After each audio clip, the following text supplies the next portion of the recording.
What up, everybody? Chad Smith here, one half of the voice of college football Oklahoma. Wanted to do a quick video just talking about what happened last night with David Stone and just kind of where I see OU's NIL and the strategy behind these kind of moves that are going to be made, and I think going to be made a lot more often. The new norm, in my opinion, is all about percentages. Percentage of production versus percentage of the cap you're taking up. I hate to say it, but the money I think David Stone was warranting or asking for, I just don't think that we were ready to offer him because of what we had seen in production last year. If it was a Jaden Jackson, different story. Now, that doesn't mean that I don't think a guy like David Stone isn't a huge asset and could not become one of the best that you know at Oklahoma, especially, and one of the best in the country. Has the talent for that for sure. But there is a limit to how much you can pay someone off potential alone, especially in an era in which you are battling to keep guys that have already shown production. They're asking for raises as well. They're wanting more money as well.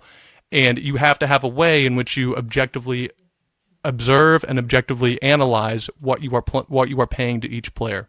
In my opinion, this was a David Stone or his camp asking for a raise, asking for more money, and that just not being a valid option right now for the team to be able to pay him. So I think there was a agreement. You know, he's going to go out on the market, see what he can demand from the market, and if he gets more money at a different school, he'll be able to go to that school and get the money that he's warranting. I'm a big fan of the incentive chip idea for NIL. I hope David Stone somehow and then work out a way for him to stay and say, hey, you give us this kind of production, we're going to guarantee this kind of money. The problem with that, and I think what a lot of people overlook when they make statements like they want NIL to be regulated and to say, hey, let's have these kids only get paid X amount each year, or, you know, for an example, is that, remember, NIL is state regulated. It is not federally regulated. So when you are putting limits on your players obtaining NIL payments and saying, hey, it's going to only be paid X amount until we know that you're here for X amount of years, at the end of it, you'll get the rest, et cetera, other schools won't put those limits on those players. So if they might say, hey, you're going to get all your money the first day you arrive on campus. Now, we may think that is not a smart idea, but that is what we're up against. So all of that stuff has to be considered in balance. So with the David Stone news, I am of the opinion that he's going to go out, he's going to see what he can get from the market, and I'm not even sure that it's guaranteed he's not going to be at Oklahoma next year. I think that they might be able to work out something, hopefully an incentive type plan. Again, all of this is still being worked through. The House settlement is still being worked through. It's just the new norm. And we as fans may have to just accept that this is the new norm.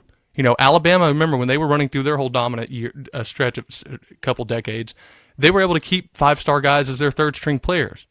You know, they had Richardson as a third-string running back. You're never going to have that anymore. Those guys are going to go to different schools. They're going to go to different teams and be able to get first-string money. Whenever at Alabama, they might have been a third-string for a couple years. That's the difference now.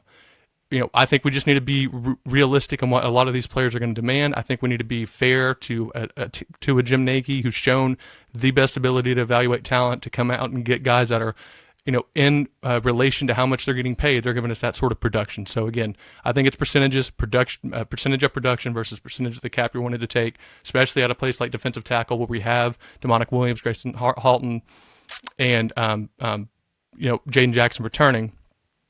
You know, Dominic Williams especially is a big keep for us. So I just think that's going to be a tough position for a guy like David Stone to be in because he is an elite talent, has a lot of potential, but at some point you don't pay off potential, you pay off what you've seen on the field. And you know, whether for whatever reason he just didn't get as much time on the field as a Jaden Jackson did, doesn't mean he can't be great. I think he's a great kid. He obviously seems like a great kid. I'm sure he is.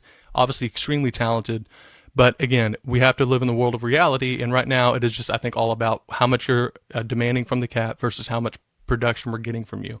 And it has to be reasonable. I'm not saying you just look at that and you don't make any sort of exceptions or do any sort of math on the back end to say, all right, he might not have shown us this, but it's not asking for so much more that we can't, you know, rationally accept that kind of demand from him. So again, I just think this is a new world for NIL. I think we all have to kind of accept we're in this place. This might be the new norm for fans, players entering the portal, seeing what they're worth. If they're not getting that kind of money that they thought they would, they come back to the team. It's just a new world. It's what happens whenever you start paying kids, whenever you start doing all this NIL name, image, and likeness work. Again, I know we want the NCAA to work. Fair to the NCAA, they're stuck between a rock and a hard place. No court's going to let them dictate what players can and can't do. So until we get federal regulation, the NCAA really has no option either. I know that they're a boogeyman everyone likes to blame, but that's just the reality of the situation. So thank you guys for listening. Again, I'm Chad Smith, one half of the Voice of College Football Oklahoma. My wife and I, Tierney, will get into this on Monday.